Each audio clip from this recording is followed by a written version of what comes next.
Hey there everybody, I'm here to I'll explain and then install a new headliner in my Mark 5 GTI. It's pretty common for both the Mark 4s and the Mark 5s to experience this issue earlier compared to most cars. But the general principles of this video should apply to pretty much any headliner in any car. I'm just using the research I've done on the internet and the factory service manual for my vehicle to do this, and I've never done it before, so we will see how it goes. So now that I've moved my little light here, I'm going to show you all what my headliner currently looks like. You can already see the beginnings of the carnage. So here, this is where the rear dome light is. It's completely sunk in there. But as wind continues to blow, it's obviously going to continue wearing out this way all the way to the edge.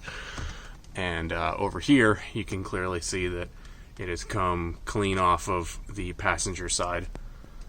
But it did start right around here, where the sunroof controls are. I have heard that the two-door sunroof vehicles for this generation are the hardest to work on, so yay for me. And here are the tools / supplies that you're going to need for this job. To get into the less specific stuff, the stuff that applies to pretty much any car, you're going to want trim tools, any set of plastic trim tools. I got these on Amazon, a good set there. A corn brush, or apparently, according to the stuff I've looked up, they don't suggest using wire brushes, so just grab one of these, maybe at your local hardware store. As you can see, it works super well at brushing off the old material. I'm not even pushing that hard, and it's coming off pretty well. So it's really good for cleaning up the old stuff. And then some, if you want to go all out, you can get the liquid contact adhesive, but I'm just using spray can high strength 90 contact adhesive. You spray it on this material, and then you'll spray it on the new cloth, wait for them both to become tacky, and then you can attach it to the fabric. And obviously some new fabric. And honestly, shout out to Headliner Doctor for being able to supply the original OEM color. Let me turn on my flash here real quick. This is the factory original headliner, and this is the new stuff. The thread pattern might be a little bit different, but it might just be because it's newer stuff, but the color is basically identical. So I'm looking forward to putting this material on. And then for the stuff that's specific to Mark 5s, and probably the Mark 4s as well, you'll want a T20. I didn't use the ratchet as often as I used a screwdriver with a magnetic tip, because you'll be going in behind the airbag emblems, and when those screws come out, they could fall inside the car. So just make sure that you have something that can grab that when you're taking those screws out. A small extension for the rear hatch pieces, because you kind of have to go in a little bit farther to get to those. A flathead to peel up the sun visor clips to get to the bolts for that.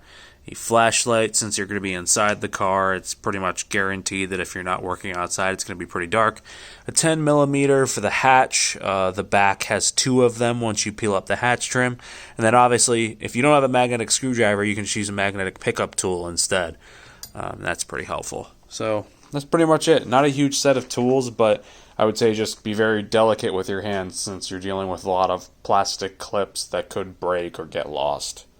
If you have a Volkswagen and a sunroof, don't forget to open it before you disconnect the battery, since the clips are underneath it. I started by peeling off the hatch trim.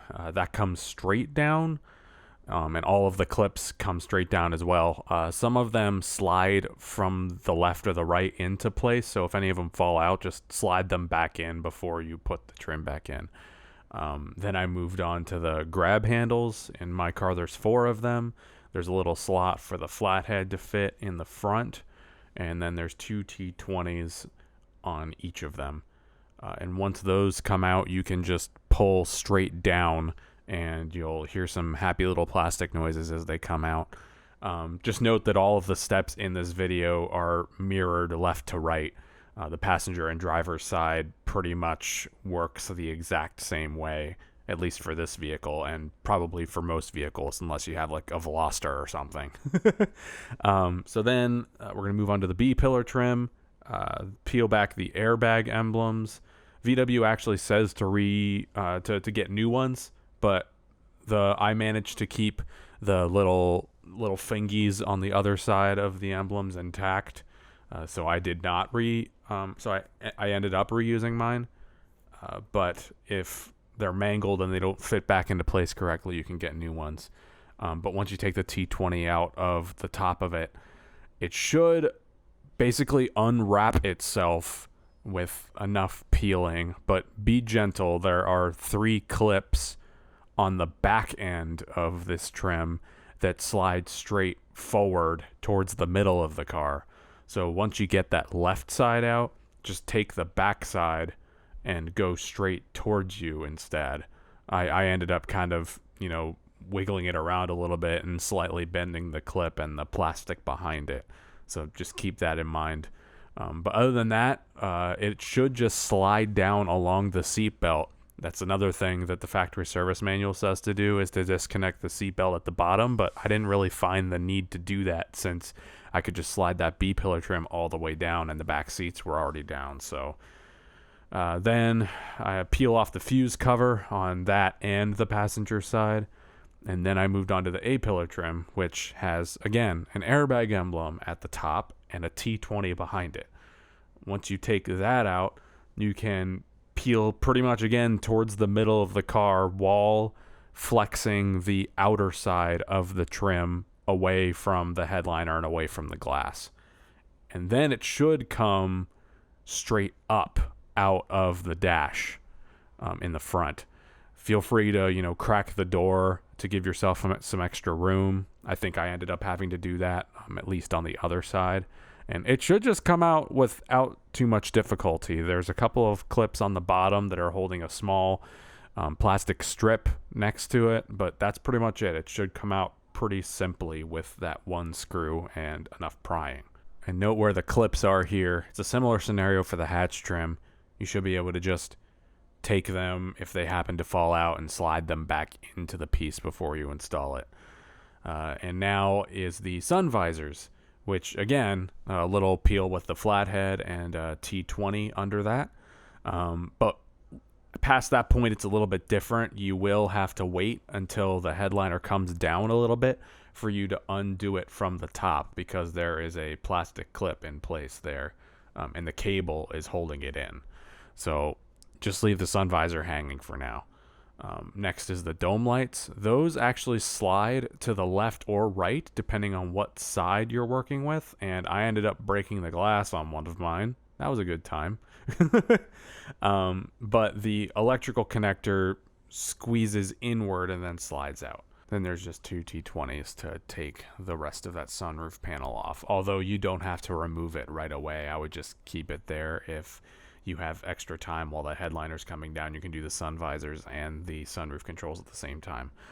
Peel these 2 clips down from here, and this will swing down this way. Disconnect this connector from right there, and disconnect this connector from right there to get this out of the way. Then T20 up here. So then I moved back to the hatch area, removed the 2 10 millimeters, I believe I said before, holding the top of that headliner in. Then peel that 3rd airbag emblem back, take the T20 out, and then some more peeling. So the front side of the C-pillar trim is held in a similar fashion as the B-pillar trim, so just kind of pull out for that. And then on the bottom side, you'll probably have to get your trim tool in there and pry upwards a little bit. But I would probably favor, after going through it, doing it outwards and then up. All right, so after all of this, you're just going to use your trim tool. There's a special tool VW says in the service manual, but we're not going to do that here. And all you got to do is peel it away from the sunroof. That's why you needed to open it to get this started. You may need something a little more substantial with this. If you do, you could just use a really small crowbar to get in here. And once you pop this loose all the way around, it should ideally fall down and you'll be able to pull it out the back of the car. Taken out, again, it should fall down. One thing I kind of got confused with is that this sunroof control, once you peel that white piece down, just keep this shell attached. I've seen some people detaching it. You can wait to detach it until the headliner is all the way down. It's kind of your preference, but I might feel more, in my opinion, I feel more comfortable taking this apart when it's all the way down already. And then when you peel the front edges off, make sure that you undo the electrical connectors for these sunshades so that they can fully detach. And this is what the interior of my car looks like now. You can see that there's yellow foam everywhere from dropping it down. It literally looks like an exoskeleton. You can see all the airbags going all the way down the sides of the car. So if you ever really want to make sure your car is safe, take your headliner down. No, I'm just kidding. When I put this back on, I'm going to have to take all of these clips and put the cloth underneath it. I did not say there's a connector right here. It actually looks like you might not need to unplug that, but there was one other one. So as you take the headliner down, before you pull it out, just keep an eye out, make sure there aren't any extra connections that you forgot to unplug before you take it down. And that's pretty much the best advice I can hopefully give you. This comes out pretty easily. If you look on this side, primarily, there's these two clips right here. You can press those back, and there's holes here actually for a flathead that you can do that. So basically, if it's in the car like this, you can press up under here, or open the glove box to make it easier. Get under that ledge and push that, and then it will swing out this way. And that'll let you take that out, and behind that are two T15s. You can take that, and once you do that, this leans up in this direction and pulls right out because there's two long tabs that hold the entire thing in at the end. And this dome light section is also pretty simple.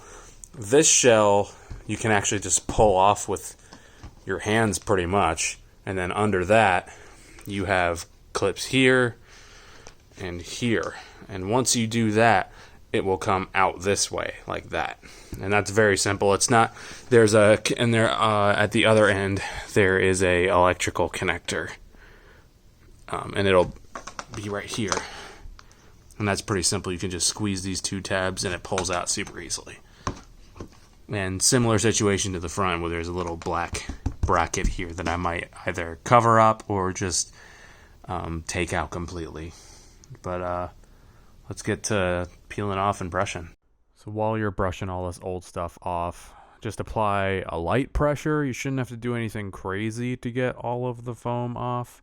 And take your time. Make sure you get as much of it as you can. It will not be perfect. There will be some leftovers, but just get as much of it consistently off across the entire area of the headliner, including all of the little crevices and near the grab handles, anything near the sunroof controls and the sun visors, all that stuff. Just be as thorough as you can.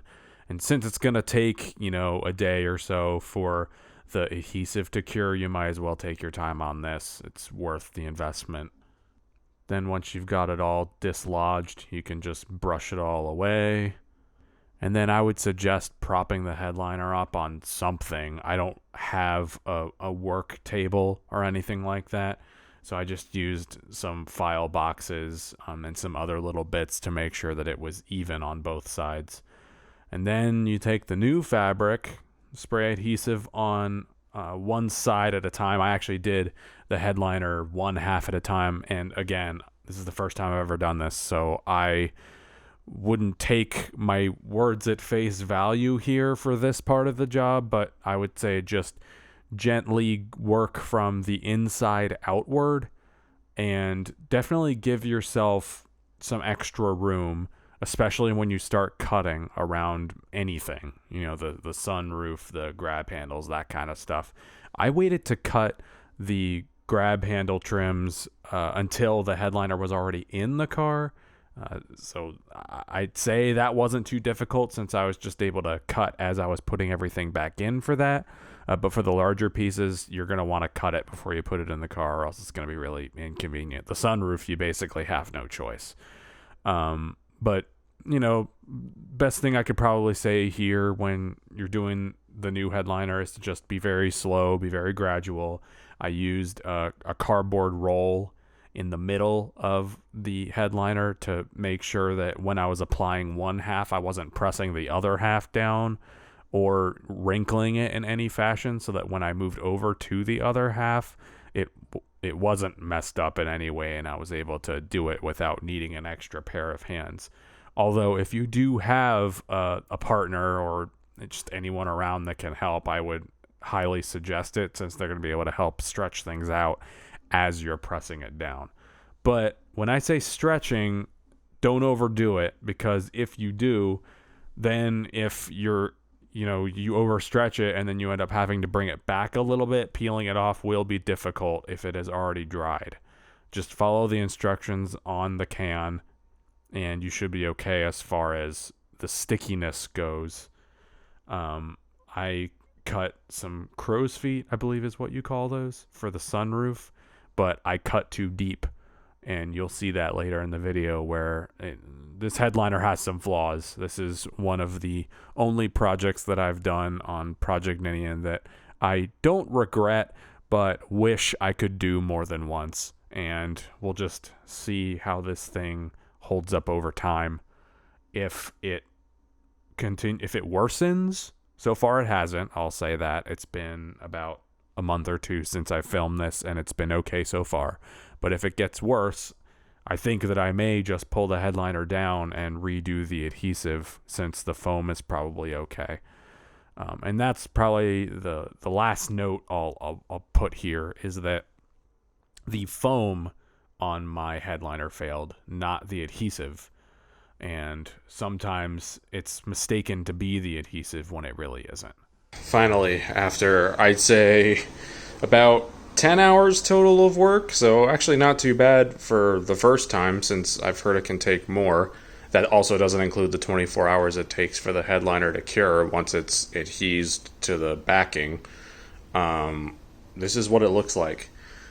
It is, I'll be honest, far from perfect. That's example number A.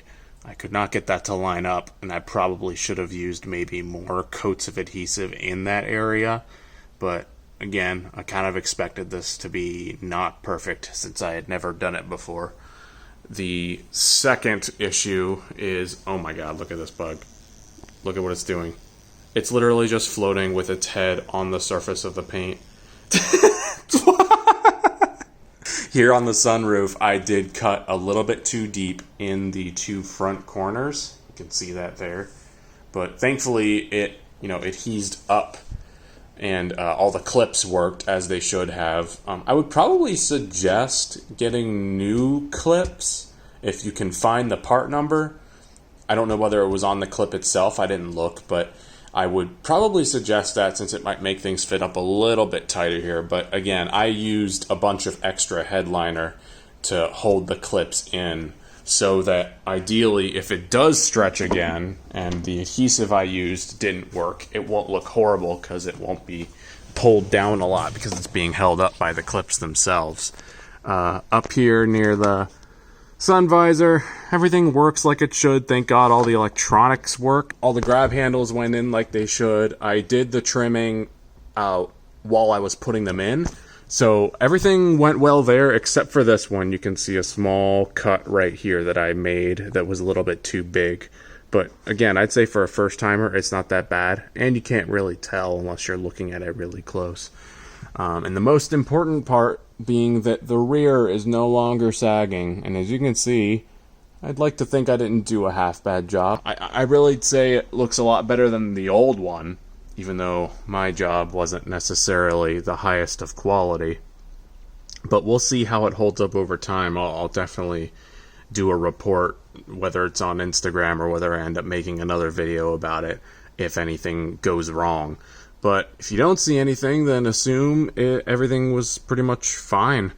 Unfortunately, I think it's probably one of the jobs I've done on this vehicle that I'm the least proud of, but it's probably just because it affects aesthetics pretty heavily, and I really like the aesthetics of this vehicle, and I feel like I didn't take it a step down, but I didn't take it to the degree that I felt like I wanted to, but I think experience will just come with time, and that's the reality, and I'd rather include my mistakes than leave them out so that both I and you guys can look back on them later and hopefully learn from them. But with that, if you enjoyed this little doohickey here, feel free to give the video a like. If you want to offer some suggestions for next time or what you'd like for me to do next to Ninian here, I'll tell you there's a surprise or two coming up throughout the remainder of this year with all the craziness going on. Thankfully, that didn't affect what I'm trying to do. Leave a comment and let me know. And with that, I will see you all in future videos. Bye-bye!